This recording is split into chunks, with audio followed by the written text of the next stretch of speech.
नमस्कार, मैं देवेंद्र प्रसाद। प्रस्तुत हैं संध्या समाचार। उत्तराखंड में लोकसभा की 5 सीटों के लिए मतदान की समय सीमा अब समाप्त हो गई है। प्रदेश में शांतिपूर्ण ढंग से मतदान होने के समाचार हैं।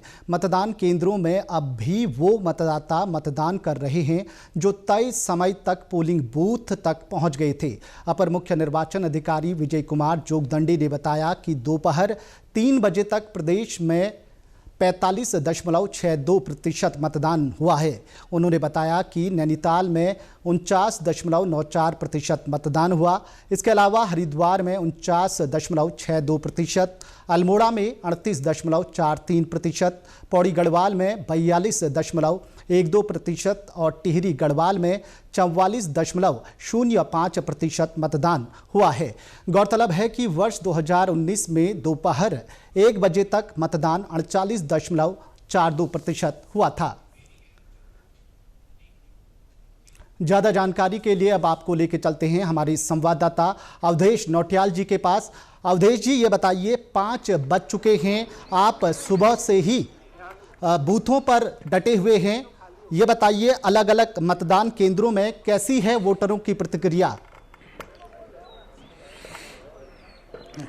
देखिए, बिल्कुल देवेंद्र, जो है आज एक नया उत्साह उत्तराखंड के जो मतदाता है उनमें देखने को मिला। सुबह से ही लगभग 7 बजे से मतदान शुरू हुआ, जो 5 बजे तक अभी भी मतदान जारी है। और मुझे लग रहा है कि ये जो है लगभग 6 बजे तक जो है मतदान उत्तराखंड में जारी रहने की मुझे उम्मीद है, क्योंकि आप तमाम जो मतदाता अभी भी जो मतदान केंद्रों के अंदर मतदाता मौजूद है और जो निर्वाचन आयोग है वो साफ कर चुका है कि जो भी मतदाता मतदान केंद्र के अंदर रहेंगे 5 बजे के बाद उन सबको वोटिंग कराई जाएगी। तो कहीं ना कहीं ये वोटिंग जो है लगातार जारी रहने की उम्मीद है देवेंद्र। और जो है काफी अच्छा मिला, जो लगातार जो अपडेट रही वो भी बहुत बेहतरीन रही, क्योंकि सुबह से अगर हम देखेंगे तो हर 2 घंटे में निर्वाचन जो विभाग है उत्तराखंड, उसने जो है प्रेस कॉन्फ्रेंस करके आंकड़ों की जानकारी दी और आंकड़े लगातार जो है धीरे धीरे बढ़ते हुए दिखाई दिए। और अगर मैं बात करूं देवेंद्र, तो अभी 5 बजे के जो आंकड़े हैं उसको आने में थोड़ा समय लगेगा, क्योंकि लगभग ये 5:30 बजे के आसपास जो है 5 बजे तक के आंकड़े आ पाएंगे, क्योंकि बहुत जगह वोटिंग बंद हो चुकी होगी, बहुत जगह वोटिंग चल रही होगी। तो इन आंकड़ों को आने में थोड़ा समय लगेगा। लेकिन जो 3 बजे तक के अगर मैं आंकड़ों की अगर बात करूं देवेंद्र, तो जो राज्य में जो मतदान का प्रतिशत रहा वो 45.62% मतदान जो है राज्य में कुल मिलाकर हुआ है। और अगर मैं सीटों के हिसाब से बात करूं तो सबसे पहले बात करता हूं मैं नैनीताल उधम सिंह नगर संसदीय सीट की। इस सीट पर जो है मतदान का प्रतिशत 49.94% यहाँ पे मतदान हुआ है। उसके बाद में हरिद्वार लोकसभा क्षेत्र की बात करूं तो यहाँ पर 49.62% मतदान हुआ है। उसके बाद अगर अल्मोड़ा की बात में देवेंद्र करूं तो यहां पर 38.43% मतदान हुआ है। वही टिहरी की अगर बात करूं तो 44.5% मतदान यहां पर हुआ है। पौड़ी गढ़वाल संसदीय सीट की बात करूं, जिसे सबसे हॉट सीट कहा जा रहा है उत्तराखंड में लोकसभा चुनाव के लिहाज से, यहां पर 42.12% मतदान हुआ है। तो अगर ओवरऑल की बात करें तो हालांकि देवेंद्र 2019 के मुकाबले ये मतदान प्रतिशत कम है। 2019 में जो 3 बजे तक मतदान हुआ था वो 48.42% हुआ था। लेकिन अभी जो है अगर अभी ये मौजूदा 2024 की बात करूं तो 45.62% मतदान हुआ है, जो कि कम है। तो कहीं ना कहीं मतदान को लेकर जो उत्साह जितना जो है जो भारत निर्वाचन आयोग ने उसने तैयारी की थी, उत्तराखंड में जो मुख्य निर्वाचन अधिकारी काम कर रहे थे स्वीप के माध्यम से जागरूकता अवेयरनेस जो कार्यक्रम चला रहे थे, तो जिस तरह का रिजल्ट आने चाहिए थे, हालांकि अभी 5 बजे के बाद जब हमें पूरे प्रदेश से रिजल्ट मिलेंगे तो शायद आंकड़े कुछ बदले हुए नजर आएंगे। और बहुत सारे आंकड़े जो है कल सुबह तक जब जो दूरस्थ मतदान केंद्र है जहां पर जो पोलिंग पार्टियां करीब 15-16 किलोमीटर पैदल चलकर मतदान स्थल तक पहुंची हैं, जब वो पोलिंग पार्टियां नीचे उतरेंगी और उनका जब रिजल्ट सामने होगा तो कल शायद ये मतदान प्रतिशत बढ़ा। उत्तराखंड के लोगों में उत्साह दिखाई दिया। नई सरकार अवधेश जी, अगर निर्वाचन विभाग की बात करें तो निर्वाचन विभाग ने मत प्रतिशत बढ़ाने के लिए कई कार्यक्रम आयोजित किए थे, तो आपको क्या लगता है कितना असर देखने को मिल रहा है इन कार्यक्रमों का? देखिए, बिल्कुल देवेंद्र, जो है भारत निर्वाचन आयोग ने साफ कर दिया था कि इस बार जो तमाम माध्यम है, चाहे वो मीडिया का माध्यम हो और खासतौर से सोशल मीडिया इस बार जो है सोशल मीडिया ने 2024 के लोकसभा चुनाव में महत्वपूर्ण भूमिका निभाई। भारत निर्वाचन आयोग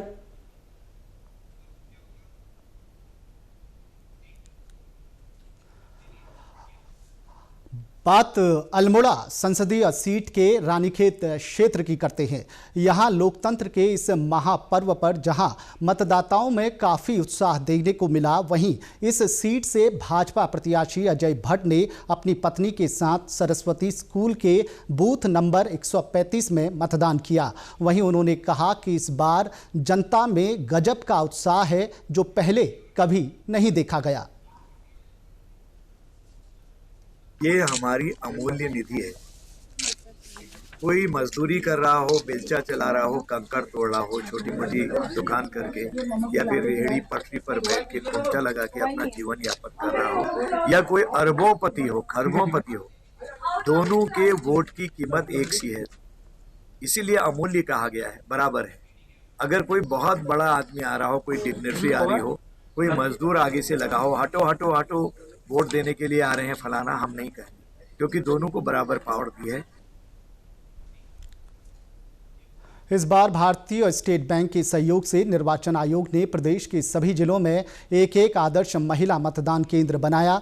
देहरादून के रायपुर विधानसभा के अंतर्गत एक स्कूल में आदर्श महिला मतदान केंद्र बनाया गया है जो टिहरी लोकसभा सीट में आता है। यहां महिलाओं के लिए विशेष प्रकार की सुविधाओं का ख्याल रखा गया। इसके साथ ही बच्चों के लिए खेलने की व्यवस्था के साथ ही जरूरतमंद चीजों का इंतजाम किया गया। इस बूथ पर कर्मचारी भी अधिकतर महिलाएं रही जिन्होंने मतदान में अपना पूरा सहयोग दिया। इसके साथ ही फर्स्ट टाइम वोटरों के लिए बूथ को अधिक आकर्षक बनाने के लिए म्यूजिक भी चलाया गया।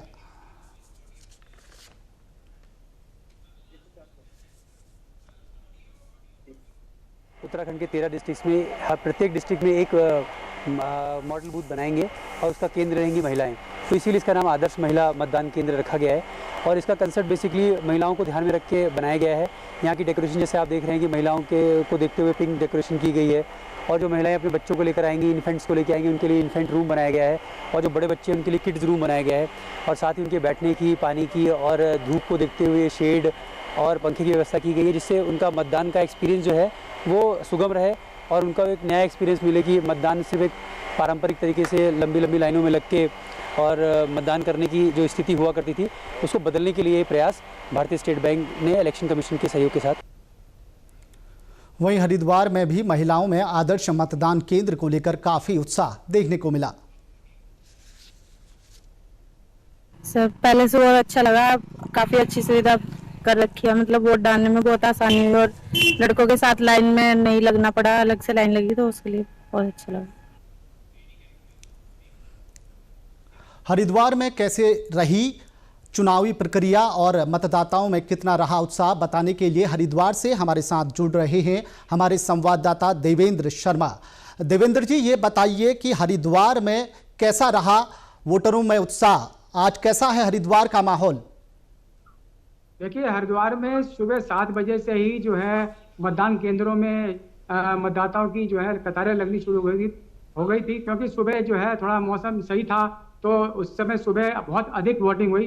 दोपहर को थोड़ा सा जो है वोटिंग परसेंटेज में कमी आई, लेकिन शाम होते होते जो है वोटिंग परसेंट बढ़ गया। हम अगर हरिद्वार की बात करें तो हरिद्वार में काफ़ी चाक चौबंद व्यवस्थाएं की गई थी।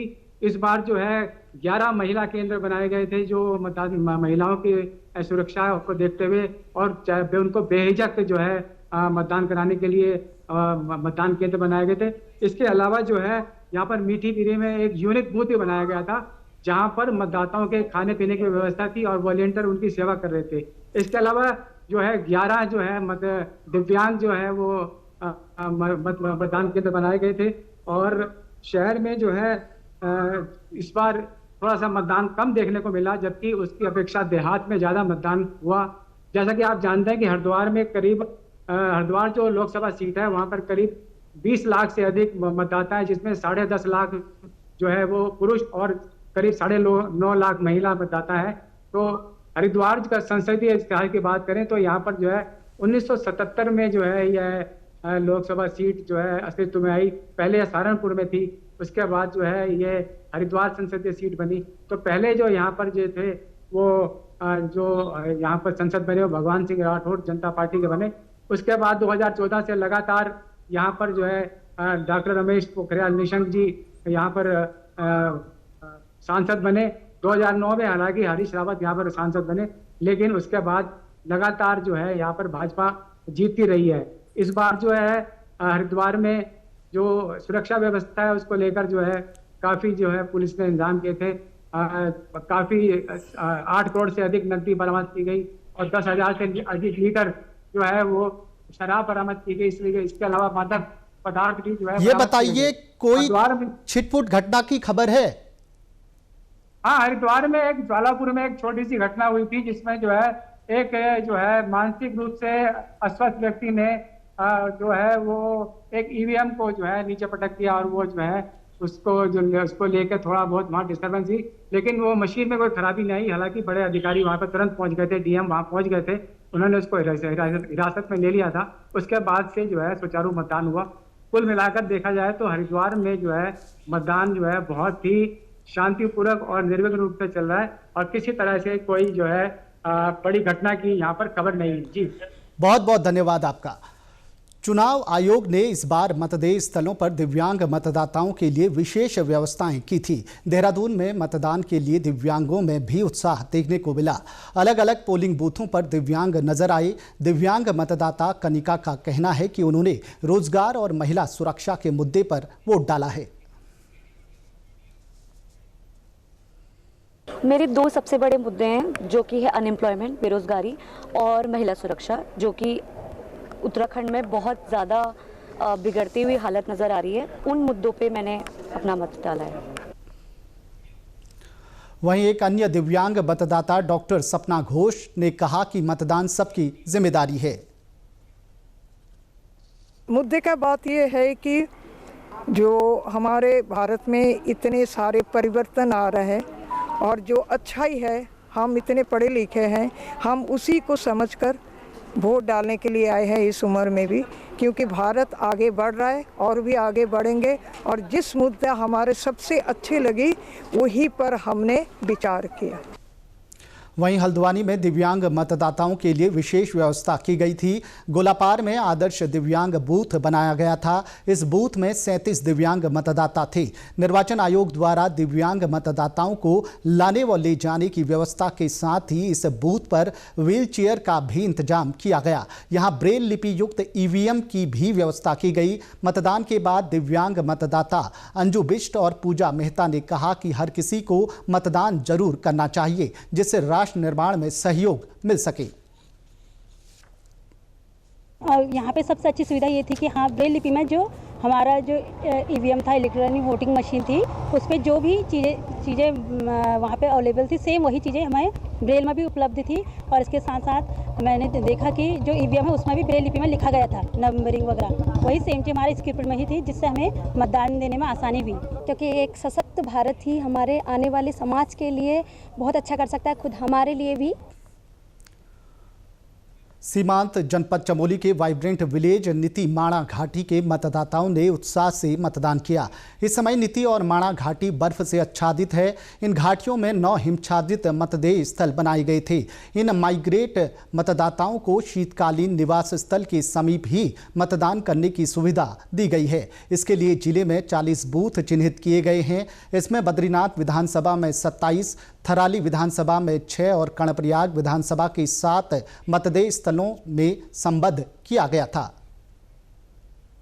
सब वोट सबसे आगे डाला मैंने मतदान देने के लिए, हमारा हक है, ये भी हमारा एक मेला है। एक अन्य बुजुर्ग मतदाता धनेश्वरी देवी का कहना है कि उनके घुटने में दर्द है, इसके बावजूद लाठी के सहारे वोट देने जा रहे हैं। वोट डालने को जा रहे बेटा। हाँ, घुटना दर्द हो रहा, लठी टेक के जा रहे हैं हम। हाँ, क्या करना, गुंडा दर्द हो गए।